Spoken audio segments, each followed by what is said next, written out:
Olá, dando sequência ao nosso estudo de direito penal, vamos falar um pouco mais sobre o lugar do crime e aqui dando sequência aos nossos estudos do princípio da extraterritorialidade. Nós vimos nos vídeos anteriores que quando o crime é praticado no estrangeiro, algumas hipóteses permitem que a lei penal brasileira se aplique.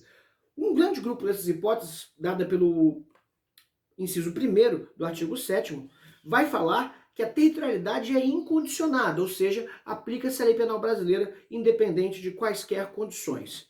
Por outro lado, nas hipóteses de crime previstas no artigo 7º, inciso 2, aqui nós teríamos efetivamente a possibilidade de aplicar a lei penal brasileira dada algumas condições, sendo certo que essas condições são aquelas do parágrafo 2º do artigo 7º. Nos casos do inciso 2, a lei penal brasileira depende do concurso das seguintes condições. A linha A, entrar o agente no território nacional. B, ser o agente punível também no país em que foi praticado. Perdão, ser o fato punível também no país em que foi praticado. C, estar o crime incluído entre aqueles pelos quais a lei brasileira autoriza a extradição. E D, não ter sido agente absolvido no estrangeiro ou não ter aí cumprido pena. É não ter sido o agente perdoado no estrangeiro ou, por outro motivo, não estar extinta a punibilidade segundo a lei mais favorável. Parágrafo 3º. A lei penal brasileira aplica-se também ao crime cometido no estrangeiro contra brasileiro fora do Brasil, se reunidas as condições previstas no parágrafo anterior. E A, não foi pedido ou negada a extradição, e B, houver requisição do ministro da Justiça. Mas quais são esses crimes que dependem de tantas condições para que possam efetivamente se aplicar a lei penal brasileira?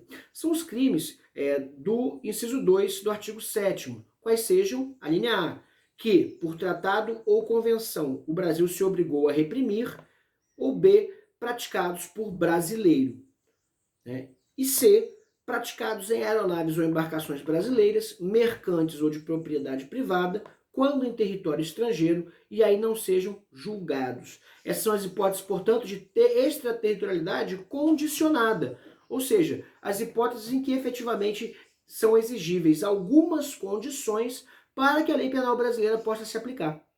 E aí, efetivamente, é importante considerar que todas essas regras estão regidas pelo direito penal internacional, que são efetivamente um objeto de estudo à parte e que demandam uma compreensão das regras do direito internacional público para que nós possamos tratar de extradição, para que nós possamos tratar efetivamente dos tratados e acordos internacionais entre os estados signatários, e daí é que a gente possa dar uma dimensão real para esses princípios.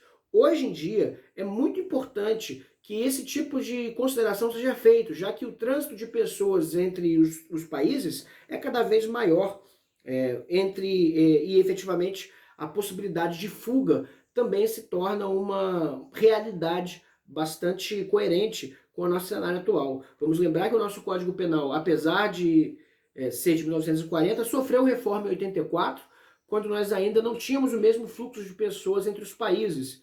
E muito em breve, acredito eu, receberá algumas reformas nesse sentido, uma vez que a demanda é cada vez maior.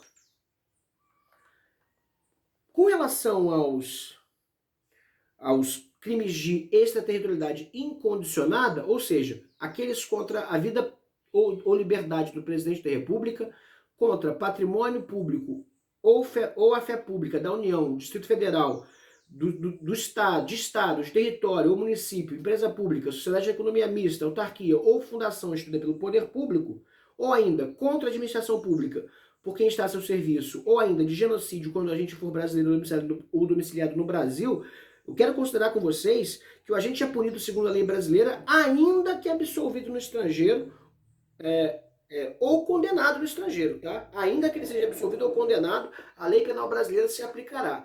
E aí, efetivamente, a gente tem que considerar também a impossibilidade de aplicar-se aqui uma pena em duplicidade, já que o Brasil rejeita a noção de bis in idem, ou seja, punir alguém 2 vezes pelo mesmo fato. Então, a regra para pena cumprida no estrangeiro, ela está dada aqui no artigo 8º do Código Penal, que estabelece assim: a pena cumprida no estrangeiro atenua a pena imposta no Brasil pelo mesmo crime quando diversas, ou nela é computada quando idênticas. Ou seja, efetivamente, ninguém pode ser punido 2 vezes por crime praticado no estrangeiro e cumprida a pena no estrangeiro e no Brasil também, né? Muito embora a gente tenha aqui o princípio da ubiquidade, que permite a aplicação da lei penal brasileira tanto no local da ação quanto no local da omissão, e o princípio da extraterritorialidade, que permite a punição do agente fora do território nacional, né, em algumas hipóteses, ainda assim nós somos um país que, em tese, respeita o princípio do non bis in idem, ou seja, um fato punido uma vez não pode ser punido uma segunda vez. E aí, efetivamente, a regra do artigo 8º é coerente nesse sentido. Agora, com relação à eficácia da sentença estrangeira, temos que considerar aqui o artigo 9º do Código Penal, que estabelece o seguinte: a sentença estrangeira, quando a aplicação da lei brasileira produz na espécie as mesmas consequências, pode ser homologada no Brasil para 1. Obrigar o condenado à reparação do dano e a restituições e a outros efeitos civis, e B. Sujeitá-lo à medida de segurança, ou seja, aquelas hipóteses em que o agente é considerado inimputável, portanto é submetido ao tratamento e custódia do Estado, né? Nesse caso, é importante considerar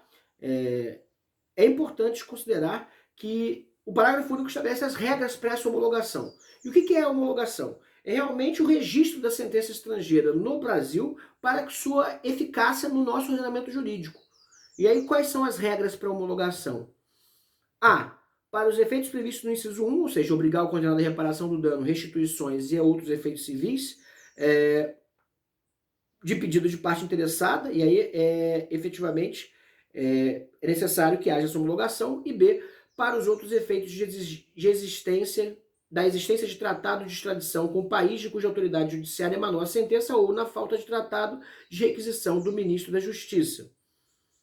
Então, efetivamente, é importante levar em consideração esses pormenores quando nós estivermos tratando da lei penal no espaço. Certo? Sobretudo quando do crime praticado no estrangeiro e que seja punível no Brasil, nas hipóteses que a gente já descreveu. Então, recapitulando: princípio da territorialidade, pavilhão ou bandeira, e efetivamente regendo aqui as regras relativas a navios e embarcações, extraterritorialidade incondicionada, extraterritorialidade condicionada, eficácia da sentença penal estrangeira no Brasil e as regras que vão impedir o bis in idem, certo? Pessoal, espero que vocês tenham gostado desse vídeo, deixem seus comentários, suas dúvidas, e eu conto com vocês para se inscreverem no canal, ativarem o sininho das inscrições para que vocês recebam as atualizações. Muito embora esse vídeo seja um vídeo de direito penal, eu tenho certeza que se você chegou até aqui, você tem interesse na matéria. Então, eu convido você a assistir os outros vídeos sobre criminologia, processo penal, execução penal, que são efetivamente muito importantes para que a gente possa ter uma visão total do nosso direito. É claro que a gente está falando aqui de uma ementa que segue uma ordem, e efetivamente aqui é a parte geral do Código Penal. Mas lembre-se que o direito é grande demais para caber em uma gaveta, de tal maneira que o seu conhecimento pode alçar os limites que você mesmo impõe. Muito obrigado e fiquem comigo para o próximo vídeo.